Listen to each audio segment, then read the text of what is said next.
Assalamualaikum warahmatullahi wabarakatuh. Malam ini kita bersama Kiai Haji Madudin Usman Al-Bantani dan Dr. Sugeng Sugiarto dengan topik menyoroti diskusi Robito Alawiyah melalui perspektif ilmu nasab dan DNA. Untuk pertama, saya persilakan kepada Dr. Sugeng Sugiarto untuk memberikan ulasan dari sisi DNA. Monggo dok, dipersilakan. Dipersilakan dok. Assalamualaikum warahmatullahi wabarakatuh. Kalau khusus tentang DNA, saya itu hanya mengamati waktu senior saya, Dr. Zenafi bicara. Menurut saya udah kemajuan banyak itu. Karena Dr. Zenafi menyampaikan teorinya dan membuka kemungkinan beberapa versi tentang beberapa versi Nabi Ibrahim gitu ya. J1, J2 dan seterusnya. Kemudian meminta Robito Alawiyah untuk melakukan riset sendiri untuk memastikan mereka beneran Bani Ibrahim atau enggak gitu. Dan juga menantang kebenaran riset yang ada, karena kalau acuannya dari Dr. Hemeran yang satu kakek itu dari 4 klaster itu kan cuma J1, yang lainnya ada klaster tapi kakek bersamanya jauh di atas Nabi Ibrahim gitu. Menurut saya udah bagus. Kalau yang Muhammad Asgaf itu males nontonnya, udah ngaco gitu ya. Tapi begini, dengan DNA itu artinya kita bisa menemukan bahwa Nabi Ibrahim itu figur yang historis ada, dengan cara mencari kakek bersama keturunannya sekarang. Walaupun mungkin tiap bani tidak murni, misalnya satu bani tidak hanya J1 aja, ada J2-nya, ada G, disusun aja filogenetiknya. Nanti pasti akan ketemu mana yang benar. Kalau sampai sekarang itu yang mungkin J1, J2 itu kurang data untuk disimpulkan. Kalau G sudah mustahil, karena untuk Bani Kohanim dengan Bani Kohen tapi yang berasal dari GM201 itu kekerabatannya dengan Bani Alwi itu di kakek bersamanya 20.800 tahun yang lalu, dan nggak mungkin itu Nabi Ibrahim gitu. Jadi satu lagi yang di Robito Alawiyah itu kelemahannya, moderatornya nggak ngerti genetika. Dalam seminar ilmiah kalau bahasanya genetika, ya moderatornya harus ngerti. Nggak perlu lagi bertanya haplogrum itu apa atau nggak perlu lagi. Itu makanya saya katakan nggak ilmiah. Ya kalau bahasanya sejarah, ya moderatornya harus sejarah. Bahasanya genetika, ya moderatornya paling nggak ya dari lulusan jurusan biologi ngerti. Itu kan nggak moderatornya. Setahu saya moderatornya nggak ngerti biologi itu. Jadi itu saja sih. Kalau menurut saya apa yang dikatakan Dr. Hafid Zenafi itu bagus.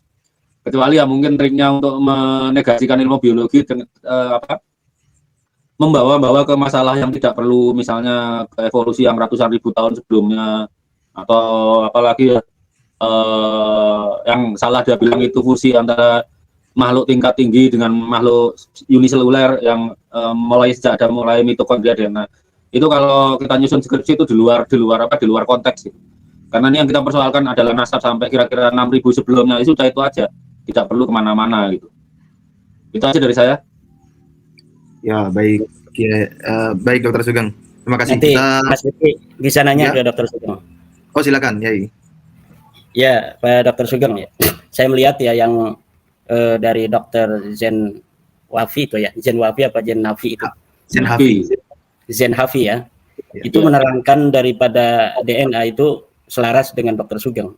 Artinya sebenarnya ketika dalam diskusi Robito Alawiyah itu memanggil dari kaum Balawi yang ahli dalam DNA, itu sebenarnya apa yang disampaikan semuanya sudah disampaikan oleh Dr. Sugeng Sugiarto.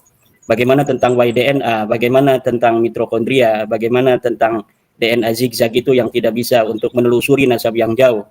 Kemudian bagaimana mitokondria yang bisa menelusuri ibu yang sampai nyiciti Hawa.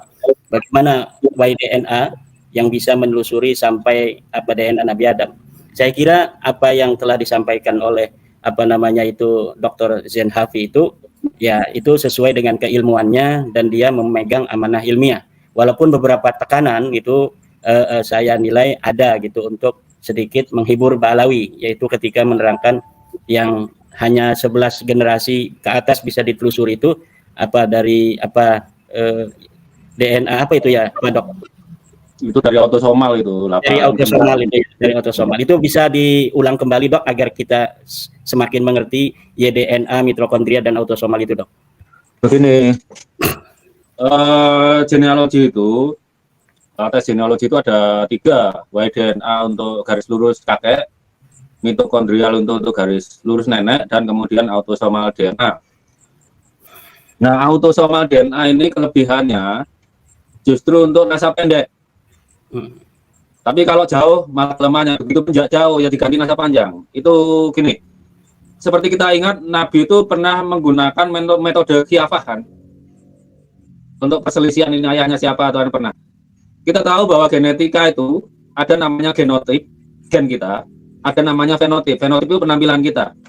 Gen plus lingkungan jadinya fenotip. Jadi kalau ketika nasab pendek, ya orang nggak perlu tes DNA. Kalau bapaknya, misal saya lah, saya itu waktu kecil mirip kakek saya, tapi begitu mendekati di atas umur 50, mirip yang tadi kakek dari ayah. Ya begitu mendekati umur 50, itu mirip paman saya dari adik-adik ibu. Nah itu menunjukkan gen kita berekspresi, karena masih dekat, diwarisi dari ayah 50%, diwarisi dari ibu 50%. Jadi untuk nasab pendek ini, ya kita nggak perlu tes DNA, mirip bapaknya cukup, mirip pamannya cukup, wajarlah mirip pamannya gitu kan ya. Tapi kalau sudah sampai 1000 tahun kan udah sisanya hampir nol. Nah kita gunakan Y-DNA dan mitokondrial DNA, karena bagian itu tidak berekombinasi dan tidak berekspresi. Jadi DNA yang untuk nasab jarak jauh itu tidak berekspresi, kita jadi pesek, kita jadi rambutnya hitam, bukan di situ. Tapi yang DNA yang jarak dekat ini malah berekspresi di diri kita. Apakah hidung kita mirip ayah kita, mirip ibu kita, itu malah berekspresi untuk jangka pendek. Karena apa? Dapatnya masih banyak dari orang tua kita. Dari ayah 50%, dari ibu 50%, dari kakek 25%, dari nenek juga 25%. Masih kemungkinan besar terekspresi gitu loh. Jadi kalau untuk jarak jauh ayah ya jarak jauh, katakanlah kita dengan ayah samanya 50%, dengan kakek 25%, dengan kakek buyut itu kira-kira 12,5%, dengan kakek canggah 6 sekian persen. Makin lama makin habis kan. Tapi coba kalau kita dengan ayah nggak ada bedanya, dengan kakek nggak ada bedanya, dengan kakek buyut beda 1. Beda itu maksudnya mutasinya beda 1, kita lebih banyak. Dengan kakek canggah itu bedanya masih 1. Dengan kakek wareng 1, kakek udeg 1, kakek gantung siwur 2. Terus nanti makin banyak itu, selisihnya makin banyak. Itu yang bedakan kita dengan sepupu kita. Misal sepupu kita selisihnya 1000 tahun gitu ya. Anggap aja satu mutasi itu nilainya 100 tahun. Maka kita dengan sepupu kita yang jauh itu, katakanlah punya 2000 mutasi, itu yang beda cuma 10. Yang 1990 dari kakek kita bersama 1000 tahun yang lalu, sampai Nabi Adam sama. Jadi makin banyak bedanya mutasi, itu artinya kakek bersamanya makin jauh. Itu kromosom Y enaknya permutasi itu nilainya plus minus mendekati 100 tahun. Tapi kalau mitokondria DNA lain, satu mutasi itu bisa berapa sih? Ingat saya hampir 6.000-an tahun lah. Ya, makanya kalau untuk mitokondrial DNA itu biasanya untuk mempelajari laju evolusi sama migrasi. Migrasi orang dari 200.000 tahun yang lalu itu bisa dipelajari dengan mitokondrial DNA dan Y-DNA. Gitu. Jalur ibu kemana? Cuma kalau mitokondrial DNA untuk nasab-nasab dekat itu malah kesulitan. Tapi kalau jauh banget malah bisa. Begitu. Satu lagi dok, tentang kemarin saya melihat juga sebuah tayangan di YouTube dari Pak Ahmad ya, yang menerangkan dengan sampel dari sebuah hasil tes DNA bahwa di dalam DNA O di sana yang dominan adalah O, tetapi ada beberapa yang J1, tetapi karena sedikit maka ditetapkanlah haplogrupnya O. Itu maksudnya bagaimana itu, Pak? Nah, gini.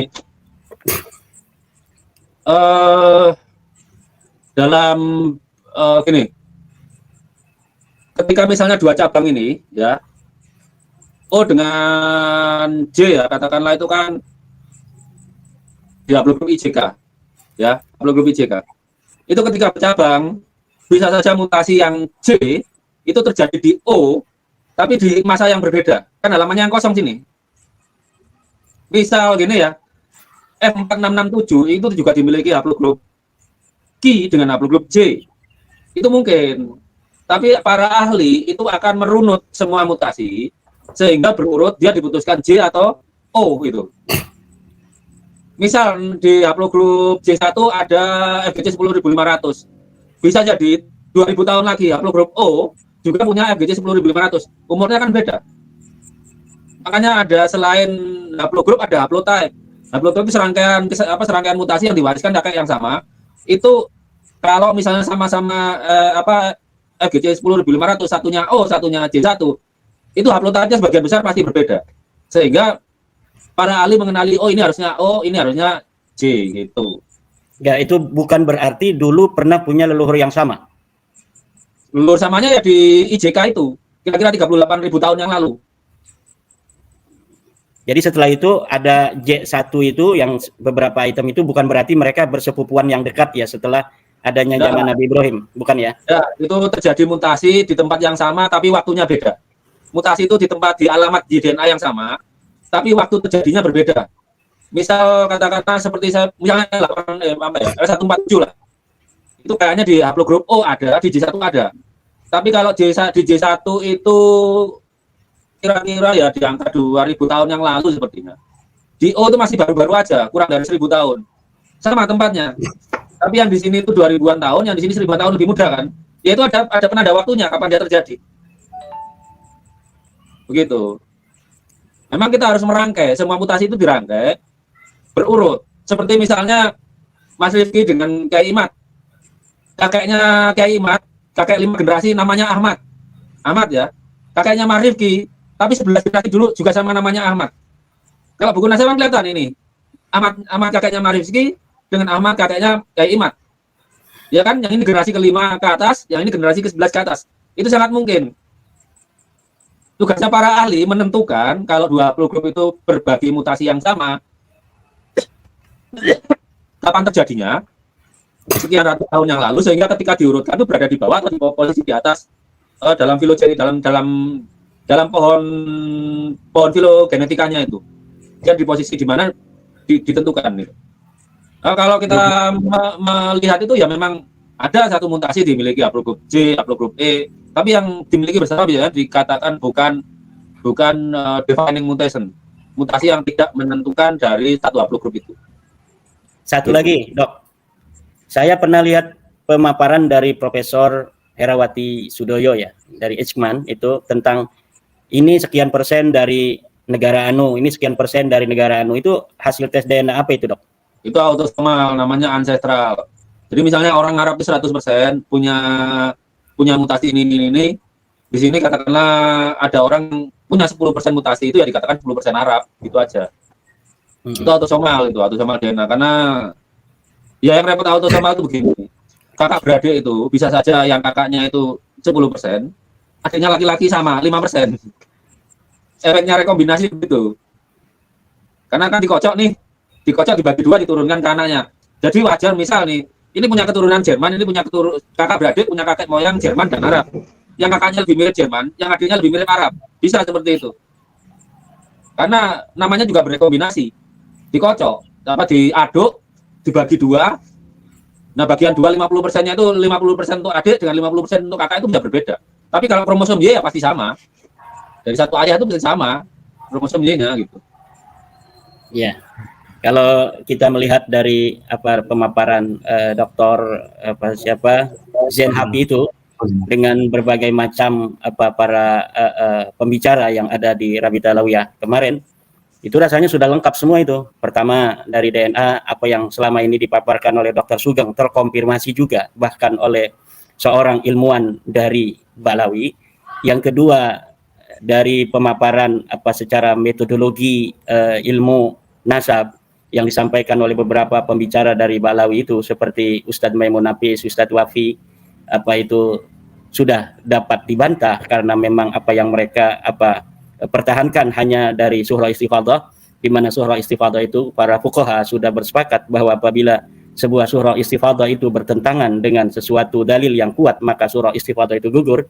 Kemudian dari manuskrip kitab sezaman atau yang mendekatinya itu yang disampaikan oleh Rumail Abbas itu sudah dapat kita teliti bahwa itu adalah naskah yang palsu.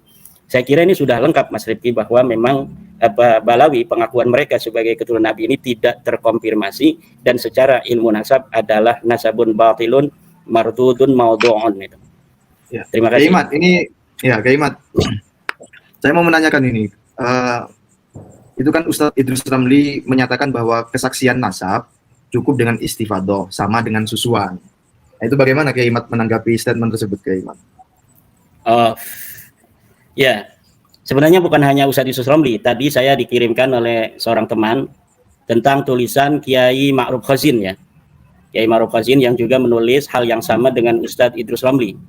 Kiai Ma'ruf Khazin ini adalah Ketua Komisi Fatwa MUI di Jawa Timur. Beliau juga sama dengan saya di Lembaga Bahsul Masail PBNU ya. Kita pernah beberapa kali bertemu dalam forum LBM PBNU. Yang disampaikan dari tulisan Kiai Ma'ruf Khazin, beliau ini mengatakan bahwa saya tidak akan mengkhianat ilmu pengetahuan saya yang didapatkan, bahwa surah istifadah itu adalah salah satu tools di dalam penetapan nasab ya. Dengan mengutip apa yang ada di dalam kitab Bukhari, ditulis oleh Kiai Ma'ruf Khazin, babu syahadati 'alal ansabi war radha'il mustafidi wal mauti al qadimi wa qala an-nabi sallallahu alaihi wasallam arda'atni wa aba salamata suwaibatu wa tasabbuti fihi. Ini katanya ada di dalam kitab Imam Bukhari.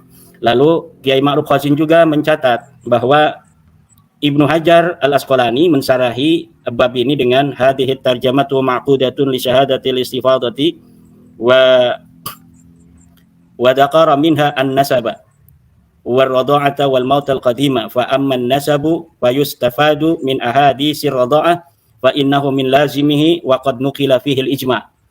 Kata Kiai Ma'ruf Khazin, dari sini bahwa ada ijma tentang bolehnya penetapan nasab dengan surah wal istifadah. Nah, saya setuju itu bahwa ada sebuah kesepakatan ulama bahwa penetapan nasab boleh. Ini lafaznya jaza ya. Jaza itu boleh untuk menetapkan nasab dengan adanya surah istifadah. Kalau kita sudah mengenal Gibran itu anaknya Pak Jokowi, sudah surah dan istifadah, dari media kita mendengar, maka boleh kita ketika ditanya orang bersaksi siapa ayahnya Gibran, maka kita jawab ayahnya Gibran adalah Pak Jokowi. Apa alasan Anda mengatakan Gibran itu anak Pak Jokowi? Surah wal istifadah. Saya mendengar dari televisi, saya mendengar dari YouTube, saya membaca koran, saya mendengar dari orang mengatakan hal yang sama, bahwa yang namanya Pak Gibran itu adalah anak daripada Pak Jokowi. Kiai Ma'ruf Khazin juga ini mengatakan dengan mengutip kitab Al-Majmu' karangan Imam An-Nawawi. Kata Kiai Ma'ruf Khazin, wa in kanat syahadatu ala ma la yu'lamu illa bil khabari wa huwa salasa an-nasabu wal milku wal mautu jaza ay yashhada fihi bil istifadati. Wa in istafada bin nasi anna fulanan ibnu fulanin aw anna fulan Hashimiyun au Umayyun jaza ay yashhada bihi. Al-Majmu' halaman 252 juz 20. Itu tulisan daripada Kiai Ma'ruf Khazin. Ya, betul sekali itu. Dari apa yang disampaikan atau yang dikutip oleh Kiai Ma'ruf Khazin sampai di situ betul. Tetapi ada syarat istifadah yang tidak disampaikan oleh Kiai Ma'ruf Khazin. Saya sudah mencatat ini dari pengarang yang sama, Imam Nawawi, pengarang Al-Majmu', di dalam kitabnya yang lain namanya kitab Rawdatul Talibin. Di dalam kitab Rawdatul Talibin, Imam An-Nawawi mengatakan wa yu'tabaru ma'an tisabi syakhsi wa nisbatin nasi alla yu'aridahuma ma yuwarrisu tuhmatan wa ribatan walau kana al-mansubu ilai hayyan wa ankara lam tajuji syahadatu wa in kana majnunan jazat ala sahihi kama law kana mayitan falau ta'ana ba'dun nasi fi dalika an-nasabi hal yumna'u aw hal yamna'u jawaz syahadati wajhani asahuhuma na'am ikhtilalidh dhann. Bahwa memang betul nasab itu dihitung bersama dengan seseorang yang menisbahkan diri kepada sebuah nasab atau manusia, orang-orang menisbatkan dia kepada nasab itu, dihitung itu artinya alla yu'aridahuma ma yuwarrisu tuhmatan. Disyaratkan tidak adanya penentang, tidak adanya dalil yang membantah ma yuwarrisu tuhmatan wa ribatan yang akan melahirkan kecurigaan dan keraguan. Walau kanal mansubu ilai hayyan, kalau yang dinisbatkan itu masih hidup, misalnya seseorang disebut oleh orang-orang sekampung dia Samlawi bin Samsul. Samsulnya menolak, saya bukan anak Samlawi. Ini walaupun sudah surah wal istifadah, maka ini orang lain sudah tidak boleh lagi bersaksi karena sudah ada pengingkaran daripada Mang Samsul yang mengatakan Samlawi ini bukanlah anak daripada Mang Samsul. Nah, ini yang tidak diungkapkan oleh Kiai Ma'ruf Khazin. Jadi betul apa yang dikatakan oleh Kiai Ma'ruf Khazin bahwa nasab ini sudah diijma' oleh ulama, boleh, hanya boleh saja, boleh untuk ditetapkan dengan surah wal istifadah, tetapi Kiai Ma'ruf Khazin tidak menyampaikan syarat surah istifadah, yaitu yang tidak boleh bertentangan dengan dalil, yang tidak boleh bertentangan dengan kenyataan. Ini yang mestinya, kalaulah Kiai Ma'ruf Khazin mengatakan bahwa saya tidak akan mengkhianati ilmu saya, maka seharusnya Kiai Ma'ruf Khazin itu juga membaca kitab yang menerangkan tentang syarat istifadah itu, baik di dalam kitab fikih semacam Rawdatul Talibin karangan Imam An-Nawawi yang saya bacakan tadi, maupun di dalam kitab ilmu nasab seperti milik Khalil Ibrahim, kemudian milik daripada Sayyid bin Haidar, Husain bin Haidar Al-Hashimi, yang menyatakan bahwa surah dan istifadah itu tidak boleh ada penentang. Harus disyaratkan adamul mu'arid, tidak adanya dalil yang menentang. Kalau ada dalil yang menentang, maka surah istifadah ini gugur. Ini ya, mudah-mudahan ini bisa didengar oleh Kiai Ma'ruf Khazin, Kang Mas Rifki, juga oleh Ustadz Idrus Romli yang sudah saya dengar itu dalam sebuah YouTube. Ustadz Idrus Romli mengutip bab yang ada di dalam kitab Al-Bukhari bahwa Nabi besar Muhammad SAW mengatakan, saya disusui oleh Suwaibah, dan itu adalah surah dan istifadah. Kemudian Nabi Muhammad menerima daripada surah istifadah itu. Betul. Selama tidak ada yang menentang. Sekarang saya tanya itu sama Kiai Ma'ruf Khazin, Ustadz Idrus Romli, ada tidak yang menentang bahwa Suwaibah menyusui Nabi Muhammad? Tidak ada. Maka karena tidak ada dalil yang menentang, baik dari sisi sejarah maupun dari hadis-hadis, bahwa Suwaibah menyusui Rasulullah, maka itu sudah sah surah istifadah karena tidak ada yang menentang. Jika ada yang menentang surah istifadah itu, misalnya ada orang yang hidup di zaman Nabi mengatakan, ya Muhammad, apa yang dikatakan orang tentang bahwa engkau disusui oleh Suwaibah itu tidak benar, maka surah istifadah itu ditolak. Nah, maka ini syarat surah istifadah yang banyak ini dilupakan oleh orang yang membela nasabah Alawi tersebut. Begitu Mas Rifki. Ya baik. Ya, itu jelas sekali bahwa surah batal karena adanya pengingkaran, begitu ya. Pengingkaran. Ya. Ya, ini saya sepertinya butuh cerita dari Kiai Imad ini. Itu kan ada ceramah dari Pak Qurtubi Lebak itu ya. Beliau mengatakan bahwa Kiai Imad itu bahas nasab karena sakit hati nyalon bupati gak didukung. Itu ceritanya itu gimana ya? Ya, sakit hati itu apa namanya? Ya, sakit hati itu orang-orang yang lemah ya yang sakit hati itu. Kalau mengenai calon mencalon itu, Mas Rifki, keluarga saya ini ya selain dari keluarga pesantren santri juga keluarga banyak politisi. Dari zaman dulu ya itu sudah masuk parlemen kan, sampai di DKI itu ketua partai NU itu ketuanya orang Kresek keluarga saya tahun 70-an 60-an itu. Kemudian paman saya dulu waktu saya kecil itu ketua P3 di kecamatan, paman satunya itu jadi ketua PDI ya. Jadi ini ya ketua P3, ini ketua PDI, satu keluarga beda-beda partai, hanya Golkar saja yang tidak, itu karena orang kecamatan yang jadi ketua partai Golkar itu waktu itu ya. Jadi kalau calon mencalon itu sudah biasa. Bahkan tahun ini nih 2024 ini Mas Rifki, keluarga saya Bani Usman itu 12 orang mencalonkan diri jadi caleg, 8 orangnya itu terpilih, 8 orang terpilih dengan partai yang berbeda-beda. Jadi hal-hal calon mencalon kemudian jadi tidak jadi itu sudah biasa. Mengenai benar saya dulu pernah mencalonkan ya tahun 2017 kalau tidak salah, memang waktu itu tidak ada calon yang berani melawan petahana ya, petahana nggak ada yang berani. Maka saya menampilkan diri untuk memberikan jawaban kepada masyarakat bahwa harus ada orang yang berani untuk demokrasi ini semakin sehat. Akhirnya saya mencalonkan diri, sudah daftar ke partai PKB, partai P3, partai Demokrat gitu. Biasa kita sebagai santri yang juga memahami ilmu politik ya, karena saya juga pernah kuliah ilmu politik. Itu kemudian kita mengadakan silaturahmi ke berbagai macam komunitas, ke tokoh-tokoh komunitas, ke kiai, ke para tokoh-tokoh masyarakat, termasuk kepada Pak Qurtubi itu ya kan. Kemudian orang yang mencalonkan diri yang memang harus sering sowan-sowan kepada para tokoh untuk mendapatkan dukungan politik kan. Nah, kemudian itu ada syarat-syarat tertentu ya, misalnya tadi seperti yang diucapkan itu juga ada yang lainnya juga ada syarat nanti Tangerang harus bersyariah ya, karena saya ini kan dari keluarga besar NU, dari kecil itu adalah lingkungan Nahdlatul Ulama ya, paman-paman saya itu dari Tebuireng. Kemudian kita diajari agama itu agama yang substansialisme bukan agama formalisme, di mana apa namanya simbol-simbol keagamaan itu tidak terlalu penting daripada isinya, yaitu yang apa namanya itu ditanamkan oleh ajaran-ajaran Nahdlatul Ulama. Ini tahun 1936 di Kresek itu sudah ada majelis wakil cabang. Kiai Muhammad Amin, bapaknya Kiai Ma'ruf Amin itu datang dari Mekah tahun 1936 itu langsung menyusun apa kepengurusan tingkat kecamatan MWCNU. Saya pun kan tahun 2006 itu ketua majelis wakil cabang NU di kecamatan Kresek gitu. Ya. Akhirnya karena apa namanya itu ada syarat-syarat tertentu harus bikin apa namanya FPI di tingkat desa dan lain sebagainya. Ya saya kan kader NU. Saya lebih apa namanya itu menjadikan ajaran-ajaran Nahdlatul Ulama inilah yang harus menyebar di tengah-tengah masyarakat. Karena ajaran Nahdlatul Ulama adalah ajaran-ajaran yang telah terbukti sebagai ajaran yang apa namanya mampu membawa keberagamaan di Indonesia seperti sekarang ini. Mulai dari zaman Wali Songo, ajaran-ajaran rahmatan lil alamin, ajaran-ajaran yang penuh dengan toleransi, ajaran-ajaran yang penuh dengan apa namanya akhlakul karimah diajarkan oleh apa namanya para Wali Songo, kemudian kepada para kiai sampai kita hari ini.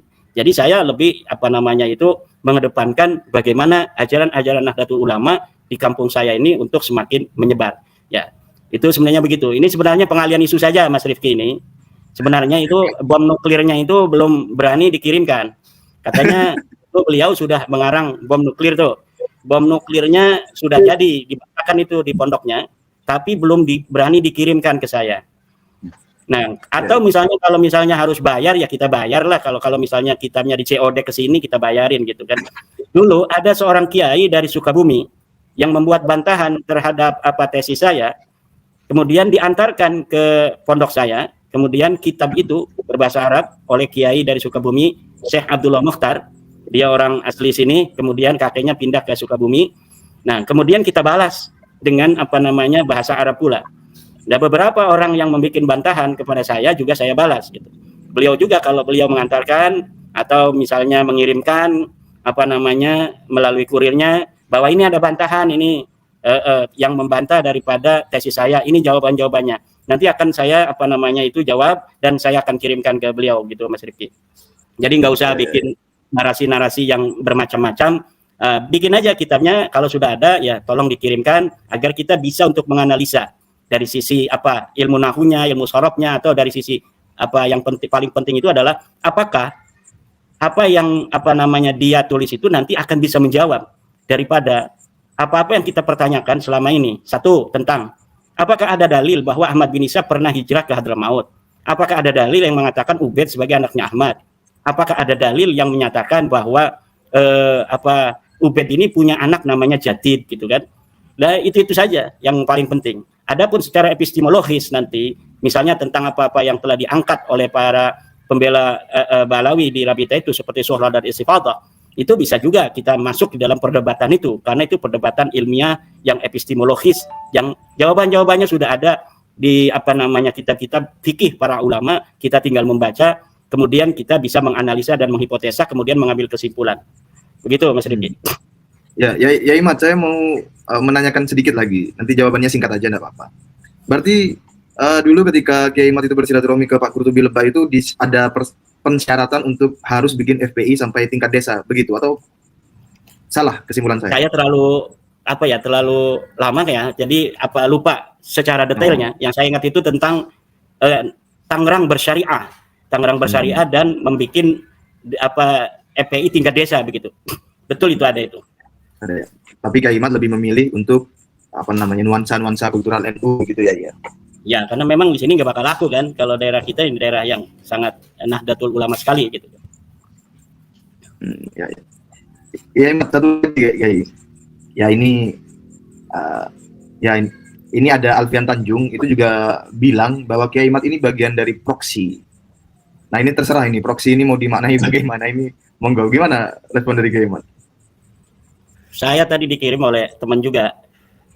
Ada katanya Ustadz PKI, kan Ustadz Alfian Tanjung itu dikenalnya Ustadz PKI kan. Ceramah di masjid, ceramah di mana saja yang dibicarakan adalah PKI, maka disebut oleh orang sebagai Ustadz PKI kan, Alfian Tanjung gitu. Ustadz Alfian Tanjung ini terlalu banyak memikirkan teori konspirasi.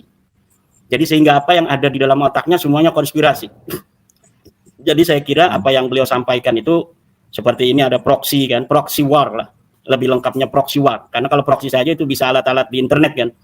Di proxy war itu adalah perang proxy, yang perang dua negara tapi tidak mau langsung untuk berhadapan, kemudian mengambil tangan orang dari pihak ketiga untuk ada di tengah-tengah itu. Jadi sehingga peperangan itu bukan langsung dua negara itu. Nah, itu teori-teori semacam itu ya, teori-teori yang sering dibahas oleh kaum fundamentalis karena tidak bisa menjawab daripada kenyataan. Jadi kenyataan yang terjadi, yang dia pandang dengan mata kepalanya, kemudian karena dia tidak mampu untuk mencari jawaban secara spiritual, secara secara ilmiah dan lain sebagainya, akhirnya mereka membuat kambing hitam dalam benaknya.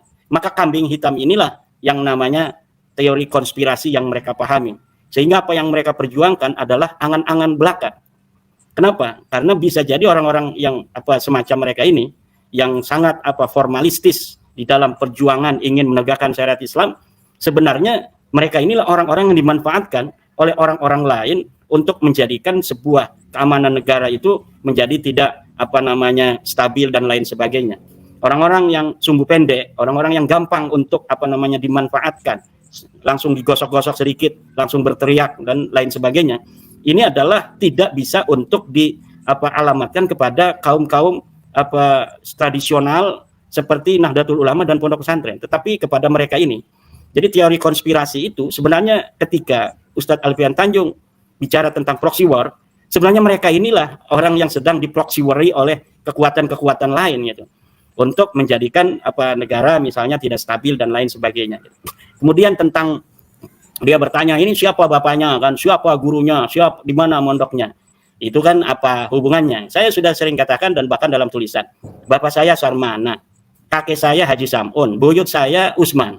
Jadi kok dalam ijazahnya ada nama Haji Samun? Ya karena saya sejak kecil ikut pada kakek saya, maka surah istifadah itu sampai guru pun menulis bahwa saya adalah anak Haji Samun. Itu dipertanyakan oleh Ustadz Alfian Tanjung. Seharusnya dia bertanya, mana dalil daripada Ahmad bin Isa sebagai anak mempunyai anak Ubaid? Mana dalilnya? Nanti saya sampaikan dalilnya. Kemudian saya tanya, sekarang mana dalil kamu yang menyatakan bahwa Ahmad bin Isa punya anak Ubaid?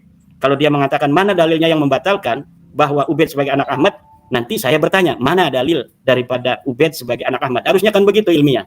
Tapi ini tidak. Yang ditanyakan adalah hal-hal lain, di mana mondoknya. Kalau saya ngomong mondok-mondok, nanti saya disangka sombong dan lain sebagainya. Karena mondok saya banyak sekali itu, Mas Rifki. Guru-guru saya banyak sekali dalam setiap fan itu kan.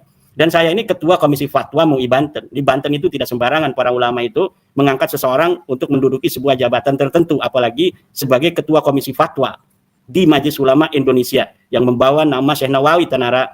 Banten ini kan membawa Syekh Nawawi Tenara, membawa Syekh Asad Tawil, membawa seorang Sultan Hasanuddin, membawa nama seorang Arya Wangsakara, membawa nama para pejuang Banten seperti Kiai Wasid, seperti Kiai Samun, seperti Kiai Asnawi Caringin dan lain sebagainya. Masa seorang ketua komisi fatwanya orang yang sama sekali tidak dikenal orang, itu tidak mengerti. Kalau mau bertanya tentang saya, Ustadz Alfian Tanjung bisa datang aja itu ke Kresek atau ke Tangerang gitu kan. Kebetulan bupatinya juga kenal dengan saya. Dan beberapa kali kita kerja bareng untuk kebudayaan di Kabupaten Tangerang. Jadi kalau bertanya siapa gitu, seakan-akan saya muncul dari ruang hampa yang tiba-tiba membicarakan tentang nasab. Saya 2006 sudah jadi ketua Majelis Wakil Cabang Nahdlatul Ulama. Saya pengasuh pondok pesantren. Rumah saya tidak pindah-pindah, ada di Kampung Cempaka namanya. Orang semua kenal di sini. Lurahnya aja sepupu saya, ketua MUI-nya sepupu saya, bisa tanyakan juga itu. Lah ini Ustadz Alfian Tanjung ini saya kira harus banyak lagi belajar. Sebenarnya kan beliau ini sudah banyak belajar, kemarin di penjara beberapa waktu kan, harusnya itu banyak berenung sehingga nanti akan banyak ilmu-ilmu baru yang dapat untuk kemudian bermanfaat untuk masyarakat. Begitu Mas Rifki. Iya. Ini saya jangan ditanya, saya mau tanya ini sama Dr. Sugeng. Monggo. Dr. Sugeng. Ini ada yang masih mempertanyakan tentang hukum, ya kan, hukum Islam daripada DNA dan sebagainya. Kalau menurut pengalaman, ini bukan tanya hukum kepada Pak Dr. Sugeng, pengalaman Pak Dr. Sugeng tentang penemuan-penemuan para ilmuwan gitu. Sebenarnya mekanisme dalam bagaimana ilmuwan itu kemudian menggunakan penemuannya itu, apakah pertama harus tanya pada ulama, apa bagaimana itu, apa langsung dikerjakan sehingga kemaslahatannya itu terlihat dulu, atau bagaimana Pak Dokter? Begini, ilmuwan itu kan ulama sebenarnya. Jadi kalaupun dalam penelitian laboratorium kita melibatkan etika, ada komisi etiknya sendiri. Ya ulama nggak terlibat, maksudnya ulama di bidang agama. Ini suara saya jelas nggak ya? Jelas. Nah, gitu. Jadi kalau saya kerja di lab mau bikin apa, misalnya saya harus menggunakan tikus atau menggunakan anjing atau menggunakan mayat manusia, itu ya ada komisi etiknya sendiri. Itu mereka sudah terlatih untuk itu, dan ulama ilmu agama ya tentu aja nggak di situ. Karena apa? Mereka lihat sel aja nggak pernah, kenapa dilibatkan? Jadi siapapun yang terlibat di komite etik, kalau sesuatu itu dia harus punya dasar ilmu untuk itu. Ingat, dalam ilmu pengetahuan itu tahu, pengetahuan kan tahu gitu. Jadi yang nggak tahu urusan itu ya nggak bakalan ditanyai gitu. Jadi memang kebanyakan kerja ilmiah itu tidak melibatkan ulama yang nggak ada hubungannya, yang ilmunya nggak ada hubungannya. Tapi pasti melibatkan ulama. Ya misal gini, seperti aturan kalau etika misalnya penelitian yang melibatkan sel telur gitu ya, manusia, ya nggak boleh penelitinya ngambil sel telur sendiri, itu malah harus sel telur dari donor. Seperti itu ada komisi etika yang mengawasi gitu. Ada tetap ada etika dalam ilmu apapun, ilmu biologi, ilmu fisika tetap ada. Tapi kan ilmu pengetahuan itu empiris. Nggak bisa aturan Islam dipaksa orang yang penelitinya Kristen harus nurut, nggak bisa. Bahwa namanya etika dalam ilmu pengetahuan itu kesepakatan bersama. Mau Islam, Hindu, Buddha, semua sepakat dulu. Etikanya mana yang boleh dan tidak boleh itu ada, tetap ada. Gitu saya rasa. Oh, kalau saya sedikit nanggapi ya, tadi saya jadi tertarik tapi nunggu Kiai Imat selesai. Masalah Alfian Tanjung dan Kiai Qurtubi ini kayaknya mereka itu tidak biasa berdialektika ya. Kata ingat, kalau dialektika Hegel itu kan dari tesis, antitesis, bolak-balik ini. Ini antitesisnya selalu melebar kemana-mana. Bukan suatu jawaban yang seharusnya disampaikan gitu. Sepertinya mereka tidak cukup terdidik untuk disiplin akademik. Itu kalau anak kuliah, bener kuliah, itu oleh profesornya selalu dididik untuk disiplin akademik. Jangan keluar dari masalah yang didiskusikan. Itu ciri khas kita yang kuliah di pendidikan formal selalu seperti itu. Ini si Rifki terpental ini. Ya, jadi kesimpulan yang bisa tadi saya sudah baca dari tulisan Pak Doktor bahwa Ba'alawi yang mengaku sebagai keturunan Nabi secara hasil tes DNA itu mustahil. Itu yang saya baca dari buku Pak Doktor yang disebarkan dan saya beli itu mencoba membeli dari internet. Nah itu kemudian Pak Doktor, bagaimana apabila Ba'alawi secara ilmu DNA ini tetap mengelak bahwa mereka masih tetap berharap suatu ketika ada keajaiban bahwa ternyata diputuskan Nabi Muhammad itu haplogrupnya G. Itu bagaimana kalau mereka begitu Pak Dokter? Nah kalau Nabi Muhammad haplogrupnya G kan harus ketemu Bani Harun haplogrupnya G, Bani Tamim haplogrupnya G, Bani Utaibi haplogrupnya G, seperti itu. Nyatanya kalaupun ditemukan tuh kakek bersamanya di atas Nabi Ibrahim. Cara melawan tuh seperti itu. Jadi kalau misalnya merasa haplogrupnya Nabi Muhammad G, kebetulan dia kan nasabnya sama dengan Imam Ali gitu ya, maka dia harus mencari sesama Bani Ismail yang haplogrupnya G, tapi kakek bersamanya seumur Sayyid Adnan sesuai sejarah. Nyatanya kan enggak. Saya ketemu Bani Tamim yang haplogrupnya G dengan Bani Alwi, ternyata kakek bersamanya 14.800 tahun yang lalu. Itu jauh di atas umurnya Sayyid Adnan. Seperti itu. Silahkan saja semua. Kemarin ada yang bikin di Facebook atau bilang, oh ternyata ada keturunan Nabi Muhammad haplogrupnya E, berarti Nabi Muhammad haplogrupnya E. Ya nggak bisa seperti itu. Pohon keluarganya disusun. Oke, kita terima misalnya dia ada keturunan Al-Husaini E, cari yang Al-Hasani E, kemudian cari keturunan Imam Ali yang lain dari Umar, Abbas, terus Hanafi yang juga E. Kemudian dihitung jarak genetiknya. Benar nggak mereka jarak genetiknya 1.400 tahun yang lalu? Kemudian naik lagi, dicari Bani Tamim yang E, Bani Otaibi yang E, Bani Mutairi yang E, terus Bani Saud. Raja Saud itu yang keturunan Nabi Ismail kan. Bani Saud yang E. Kemudian dihitung lagi beda mutasinya, benar nggak? Ketemu di zaman Sayyid Anan. Kemudian dicari Kohanim yang E, dan seterusnya begitu. Jadi tidak bisa satu orang ini E, terus kita otomatis Nabi Muhammad E, Nabi Ibrahim E. Ya enggak, kita harus cari sepupunya yang E. Pekerjaannya itu harus begitu. Dok, saya kan lihat itu ada banyak sekali para ilmuwan yang sudah berkesimpulan bahwa Nabi Muhammad dan orang Arab itu haplogrupnya J. Apakah ada satu saja ilmuwan di dunia ini yang mengatakan bahwa Nabi Muhammad haplogrupnya G? Ada jurnalnya gitu, Pak Dok? Enggak ada. Jadi gini, setahu saya ilmuwan itu disuruh kita menyimpulkan seperti dalam papernya Dr. Hammer itu ada 4 klaster kan. J1, J2 itu ada 2 cabang. Sebentar ya, J2 itu saya lihat papernya sebentar.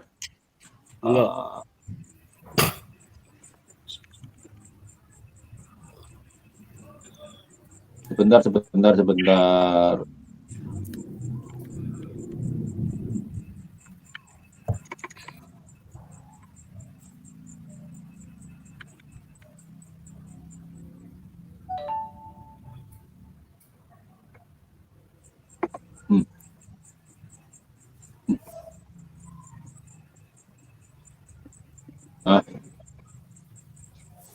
Kebetulan di penelitiannya Dr. Hammer itu.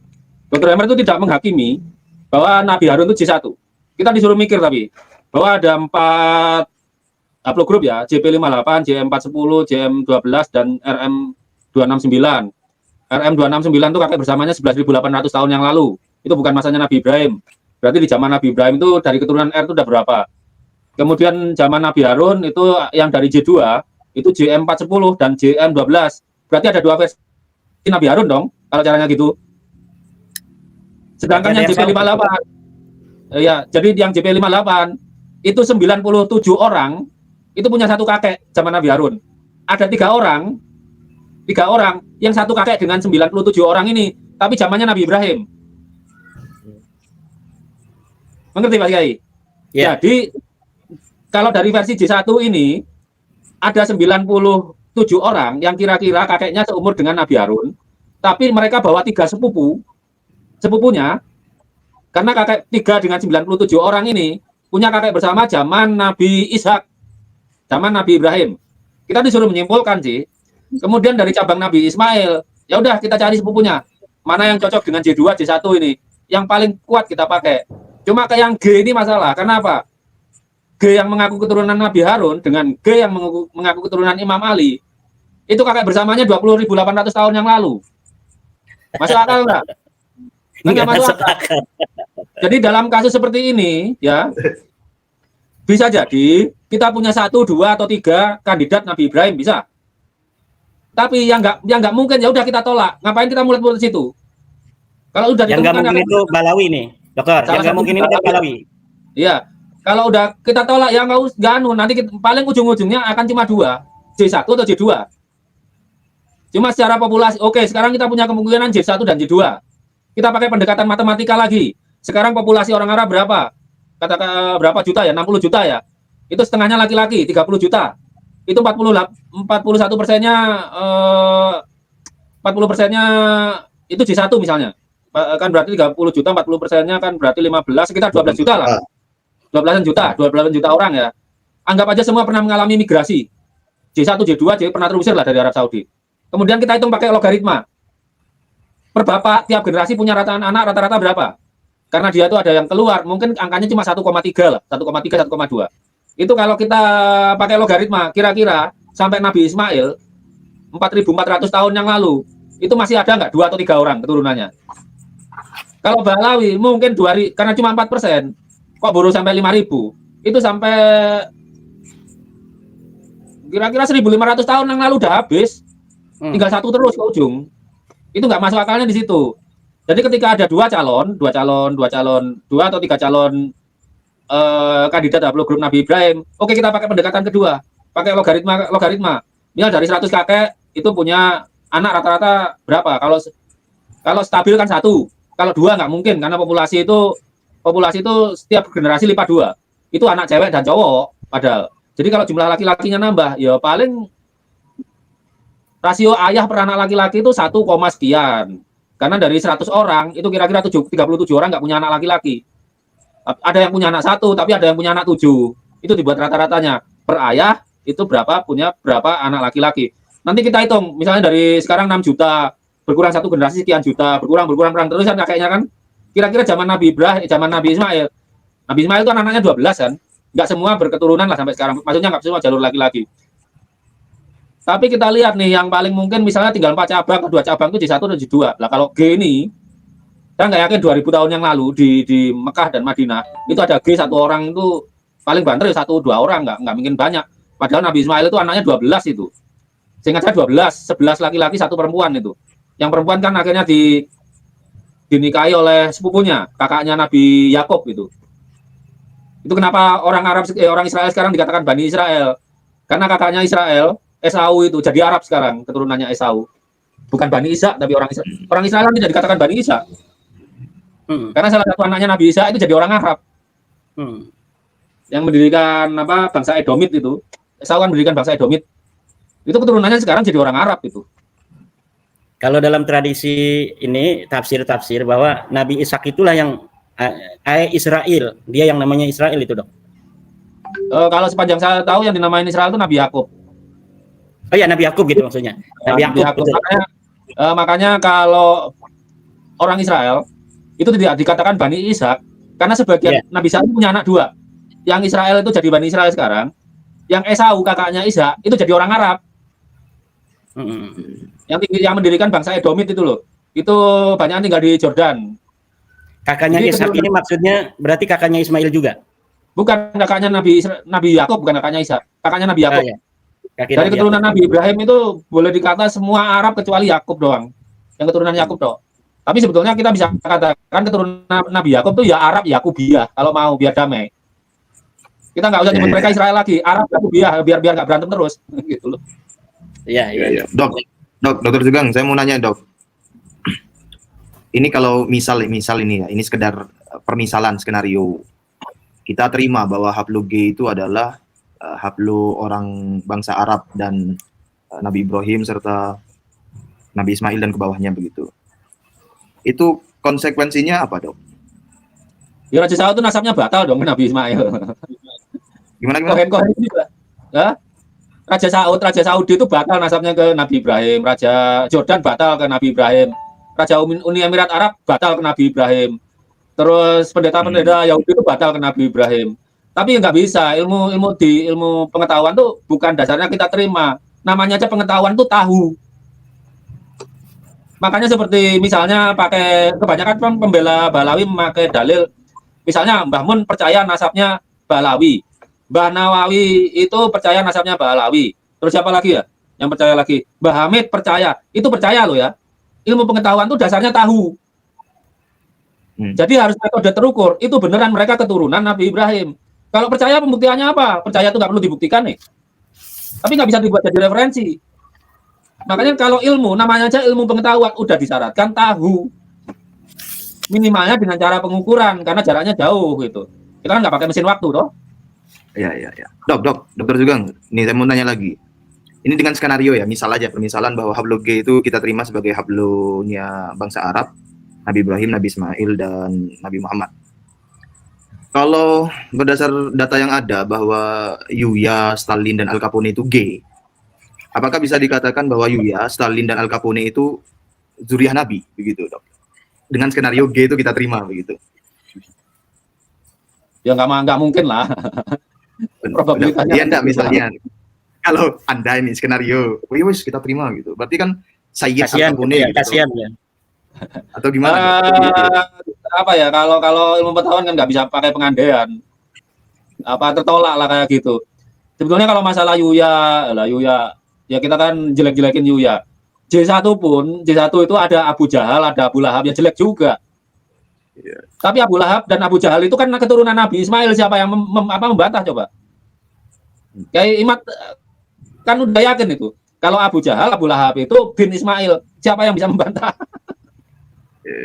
Berarti udah G ini udah mustahil ya, Dok ya? Mustahil bangsa Arab saja Sangat. bukan gitu ya? Dah, saya yang ngomong sangat mustahil. Karena nggak ada sepupunya dari pihak Kohanim gitu ya. Bisa belum sembuh.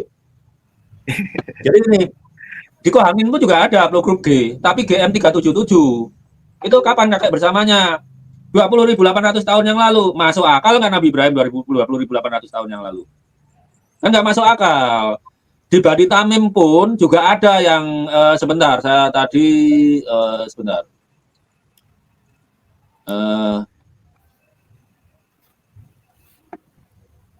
Oke, seperti kita pakai, saya kan memakai pendekatan apa, adil lah. Kita kasih peluang bahwa G itu mungkin haplogrupnya Nabi Muhammad.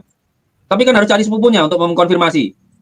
Saya cari itu kemarin di G Arabia, ketemu Bani Tamim. Jadi Bani Tamim ini sebagian besar, lebih dari 20 kalau nggak sampelnya, 23 berapa itu. Ternyata di JY 4349. Itu ketemu di apa dengan Al-Husaini, Al-Hasani kakek bersamanya di 2000 berapa ya? 2100 sampai 2600 tahun yang lalu lah. Itu kan masih masuk akal umurnya Sayyid Adnan.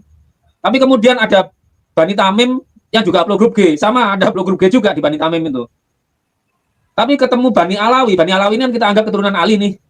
Bani Tamim ya keturunan Tamim. Harusnya kakeknya Sayyid Adnan. Tapi begitu dihitung beda mutasinya, dihitung kakek bersamanya di haplogrup G CTS 574. Kapan itu? Kakek bersama terakhirnya 14.400 tahun yang lalu.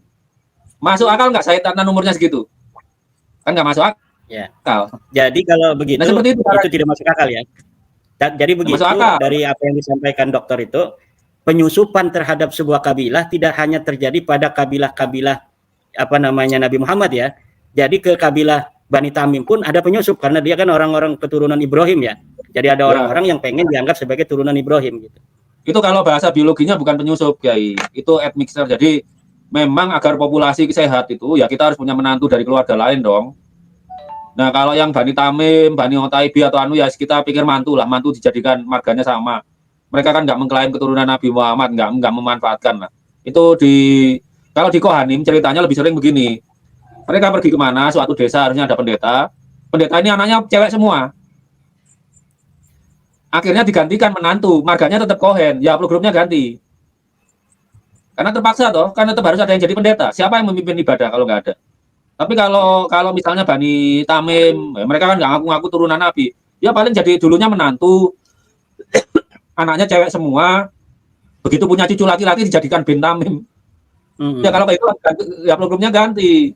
Nah kalau Balawi ini kan maksa jalur laki-laki lurus, nggak pernah bertukar dengan garis perempuan. Ternyata setelah ditelusuri darahnya putus. Maksudnya kromosom Y-nya putus. Kromosom Y-nya putus. Gitu. Oke, dokter juga. Kalau mereka ngakunya jalur parental ya silakan aja. Ini kan ngakunya jalur paternal. Ya. Oke, itu dokter Sugeng. Ini kan ya kalau ngaku dari paternal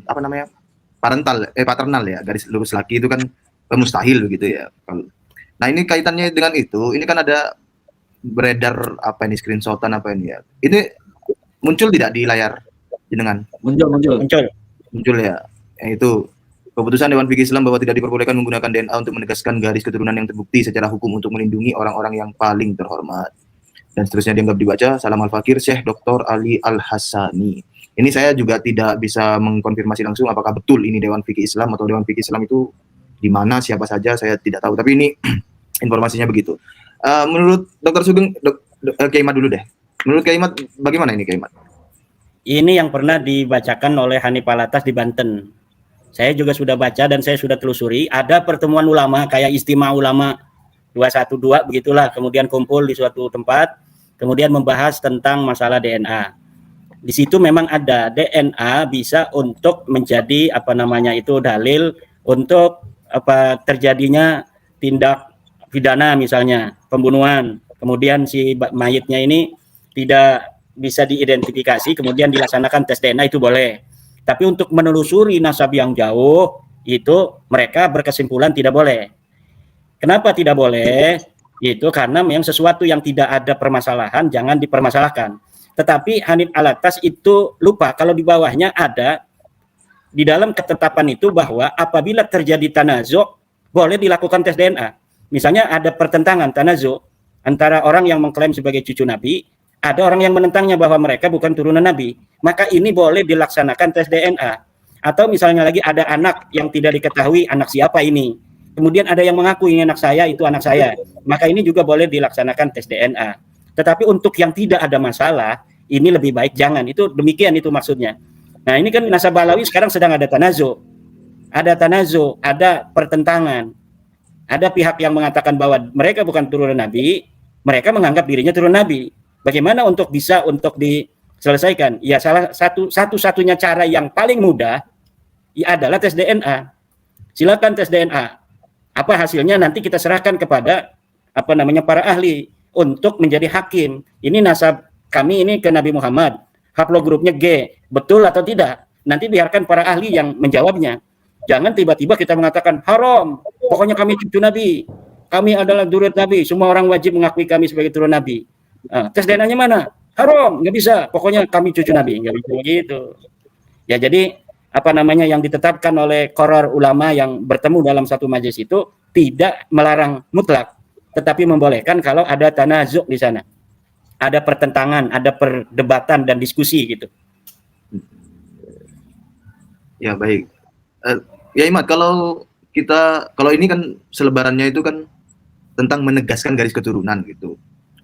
Kalau menolak itu kan kalau berdasar Muktamar 2004 ya di Solo kalau tidak keliru ya. Itu kan boleh menggunakan DNA untuk menolak gitu kan. Bukan menegaskan tapi menolak itu boleh gitu. Itu bisa dijelaskan oleh Kiai Imad bagaimana? Ya sebenarnya kan yang menjadi latar belakang daripada itu fatwa atau hasil bahsul masail NU di Boyolali atau Solo itu memang ketika itu adalah nasab yang dekat. Boleh apa tidak? Tetapi kalau kita sudah tes DNA kan nanti akan ketahuan haplogrupnya tuh. Kalau kita sudah mengetahui haplogrupnya, sedangkan ada penelitian para ahli yang mengatakan haplogrup tertentu adalah haplogrup Nabi Muhammad dan haplo lainnya itu bukan, maka kita bisa langsung untuk mengatakan ini keturunan Nabi, ini kan bukan. Jadi bisa tetap sama saja nanti ujung-ujungnya. Nah sekarang ini kalau misalnya kita ingin bermain di dalam halal haram yang ijtihadi demikian, itu tidak akan selesai sebenarnya. Kalau menurut saya berani saja dulu tes DNA. Coba nanti hasilnya bagaimana? Serahkan kepada para ahli. Nanti para ahli yang akan memutuskan. Jangan belum apa-apa mengatakan haram, sementara mereka memaksa orang untuk mengaku mereka turun Nabi. Memaksa orang untuk mengakui mereka turun Nabi. Ini seharusnya kalau mereka tidak mau tes DNA, ya mereka menghentikan pengakuan mereka sebagai cucu Nabi tersebut kan. Itu konsekuensinya loh. Di mana sih ada di dalam dunia ini keturunan Nabi yang seperti mereka? Begitu kekeh ingin diakui sebagai turunan Nabi. Kalau keturunan Nabi asli, itu biasa-biasa saja. Ada orang tidak mengakui ya biasa aja. Kayak misalnya kemarin saya ada yang ngomong, itu Kiai Mentudin belum jelas nasabnya ke Sultan Hasanuddin. Ya biasa-biasa aja saya. Kenapa? Yang tahu nasab itu keluarga-keluarga dan kita keturunan Sultan Hasanuddin itu saling kenal mengenal. Kalau ada orang lain yang tidak ada kaitan mempertanyakan ya biarin aja. Toh kalau kita mau nyalon gubernur itu tidak ditanyakan dia turunan sultan. Kalau dia mau jadi kiai nggak ditanyakan turunan sultan atau bukan. Apa untungnya kita mengaku-ngaku keturunan sultan dan harus diakui sebagai turunan sultan. Yang mau mengakui silahkan, nggak mengakui pun nggak ada masalah. Mau semua tidak mengakui pun tidak ada masalah. Kan itu begitu. Kalau memang betul-betul dia meyakini apa yang ada di dalam dirinya itu nasab itu adalah benar. Tapi jika seperti mereka ini orang akan semakin curiga. Ini ada apa kok kekeh banget ingin diakui kan? Ada apa ini sebenarnya? Kan begitu nanti. Itu Mas Rifki. Ya. Nah ini saya tertarik itu melanjutkan ada apa ini. Nah itu saya tertarik mendalami dan memperpanjang sebenarnya. Tapi waktunya sudah. Ini. Iya. Dokter Sugeng, singkat saja Dokter Sugeng. Bagaimana tanggapan Dokter Sugeng tentang tadi itu gambar screenshot atau selebaran itu tentang DNA itu, Dokter? Itu mengklaim Dewan Fikih Islam. Siapa yang ngasih mandat? Kan nggak ada. Nggak ada. Muhammadiyah kapan ngasih mandatnya? Nggak ada. Atau yang Syiah nggak ada. Yang Tahiri nggak ada. Yang Ibaidi nggak ada. Tahu-tahu mengklaim Dewan Fikih Islam. Kedua, kalau alasannya melindungi yang paling terhormat, kita itu menemukan Nabi Ibrahim, walaupun mungkin kepastiannya belum masih banyak yang menentang ya. Tapi Nabi Ibrahim itu makhluk figur historis kan dari DNA keturunannya, karena bukti primer sejarah nggak ada, ya kan? Tapi dari Kohanim dengan Arab itu ketemu kakek bersama 4.400 tahun yang lalu. Seharusnya itu Nabi Ibrahim. Nah, dengan DNA kita menemukan Nabi Ibrahim, kita menghormatinya. Apakah ada orang yang dikatakan paling terhormat itu kehormatannya lebih tinggi dari Nabi Ibrahim sampai harus menafikan tes DNA? Kalau kita bisa menemukan Nabi Ibrahim dengan tes DNA, ya orang lain kita temukan dengan cara tes DNA, walaupun kita temukan kejujurannya atau kita temukan kebohongannya, nggak masalah. Namanya fatwa, kalau melanggar ilmu, melawan ilmu itu basisnya tahu. Ya udah abaikan saja. Apalagi itu kita bangsa Indonesia loh, itu kan Dewan Fatwanya orang Arab. Ya kita pakai ulama sendiri. Dan ulama ya kebalik lagi ke masa Abbasiyah dan sebelumnya. Namanya ulama itu ya orang yang berilmu apa aja, agama kek, fisika kek, biologi, astronomi. Apalagi udah ditegaskan yang kemarin saya angkat oleh Hasan Al-Haytami itu. Metode ilmiah itu seperti itu. Bahwa kalau tesis harus diuji dengan antitesis. Bolak-balik sampai ketemu sintesis, begitu. Nah, ini kalau cuma apalagi nasab ini fenomena historis biologis, ya diuji aja klaimnya. Kalau Balawi mengklaim sebagai keturunan Nabi, sampaikan buktinya untuk diuji. Kalau buktinya untuk percaya, ya itu bukan pengetahuan dong, bukan ilmu. Bukan ilmu. Ilmu itu basisnya tahu, bukan percaya. Ya. Itu aja deh. Oke. Ya. Baik, Dr. Sugeng. Terima kasih atas pemaparannya. Keimat, apakah ada lagi statement atau bagaimana? Statementnya terima kasih banyak saya kepada Dr. Sugeng Sugiarto yang selama ini begitu gigih untuk membantu umat Islam Indonesia untuk memahami tes DNA dan hasil-hasil tes DNA agar umat Islam di Indonesia ini tidak mudah untuk dibohongi oleh sebuah klaim pengakuan-pengakuan tentang cucu Nabi. Terima kasih juga kepada Mas Rifki dan Gus Fuad Pleret yang menjadi media kita pada malam hari ini. Semoga kita semua diberikan oleh Allah kemudahan dalam segala urusan dan umat Islam di Indonesia dan bangsa Indonesia tetap damai, rukun untuk bersama-sama membangun bangsa dan negara. Terima kasih. Baik, terima kasih Keimat. Dr. Sugeng, ada last statement? Singkat saja. Gini aja saya simpel. Nanti saya ulang. Jadi Muslim itu yang penting cerdas dan mencerdaskan. Ilmu aja apa aja kita pelajari lah. Walaupun mungkin kita jadi dalam ilmu nasab ini kita yang bernasab karena ilmu biologi jadi ketahuan. Paling nggak kan kita malah diingatkan sebelum kita mati itu bahwa nasab kita itu merujuk ke kakek yang salah. Harusnya carilah kakek yang benar gitu. Nasab itu nggak ada yang putus, cuma salah jalur aja. Kabel kalau salah jalur ya bisa korslet kebakaran. Ya kita benerin kabelnya, yang beneran begitu. Ya. Baik, terima kasih. Terima kasih kepada Dr. Sugeng Sugiarto dan terima kasih kepada Kiai Haji Madudin Usman Al-Bantani atas pemaparannya malam ini. Bersambung dengan pemaparan dari Kiai Imat tentang penjelasan dari Dr. Sugeng tentang DNA, Dr. Sugeng merilis buku digital yang berjudul Nasab Klan Habib Alwi Perspektif Genetik Genealogi. Itu bisa didapatkan di link di YouTube Dr. Sugeng Sugiarto. Silakan menuju ke sana, teman-teman. Mohon maaf jika ada salah kata, salah nada, salah ekspresi, gestur, dan lain sebagainya, terutama kendala teknis. Kami memohon maklumnya. Jumpa lagi di pertemuan berikutnya. Wassalamualaikum warahmatullahi wabarakatuh. Itulah tadi pembahasan tentang tes DNA yang dilakukan penelitian oleh Dr. Sugeng, dan banyak sekali ilmu-ilmu yang kita dapat tentang tes DNA yang dikuatkan oleh tesis Kiai Haji Imaduddin Usman Al-Bantani.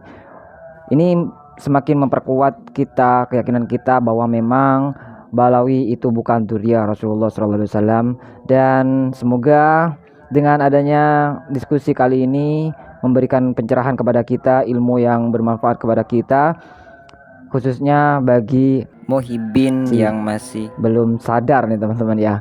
Oke, terima kasih untuk teman-teman semua yang sudah mengikuti channel ini. Kita ketemu lagi di video selanjutnya. Sampai jumpa. Assalamualaikum warahmatullahi wabarakatuh. Sehat selalu untuk teman-teman semua.